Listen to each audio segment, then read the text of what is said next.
তোদের ডাক দিয়েছে আয়রে ছুটে আয়।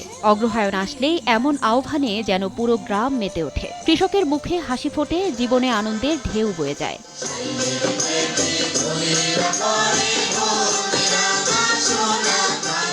তবে কৃষকের আনন্দ তার একার নয়, এই আনন্দ সবার। যান্ত্রিক জীবনে তরুণ প্রজন্মের মাঝে শিকড়ের আনন্দ ছড়িয়ে দিতে বছরের পর বছর চলছে এই আয়োজন। কৃষকের আনন্দ দিন, আমাদেরও আনন্দ দিন, তাই আমরা নবান্ন উৎসবে পালন করতে আসছি।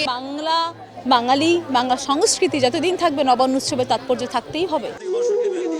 পিঠাপুলি, বাহারি পোশাক আর রঙিন সজ্জায়, বাঁশির মায়াবী ধ্বনি, নাচ গান আর আবৃত্তিতে অগ্রহায়ণের প্রথম সকাল চারুকলার বকুলতলায় এসে যেন মুখরিত হয়ে উঠেছে।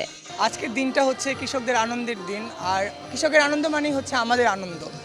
যেহেতু বাংলাদেশ কৃষি প্রধান দেশ, আর আমাদের সকলেরই উচিত কৃষকদেরকে প্রাধান্য দেওয়া। বাঙালি সংস্কৃতিটাকে ধরে রাখার জন্য এই যে উদ্যোগটা ওনারা নিয়েছেন, প্রতি বছরই হয়। আমি মনে করি এতে করে আমাদের বাঙালি জাতির সংস্কৃতিটা আরও বিকশিত হবে। বৈষম্য বিরোধী বাংলাদেশ গড়ে তুলতে শহরের বুকে এক টুকরো গ্রামীণ নবান্নের স্বাদ দিতে প্রচেষ্টা আয়োজকদের।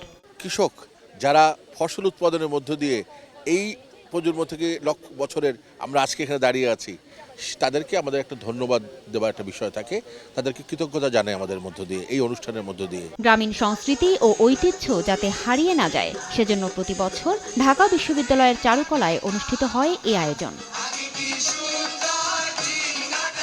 যুগ যুগ ধরে ছোট্ট ছোট্ট গ্রাম মিলে আজকের বাংলাদেশ। গ্রাম, গ্রামের মানুষ এবং গ্রামীণ সংস্কৃতিকে ধারণ করে সঠিকভাবে তার বিকাশ ঘটাতে পারলেই গোটা দেশ, গোটা জাতি হয়ে উঠবে আরও সমৃদ্ধ, আরও উন্নত।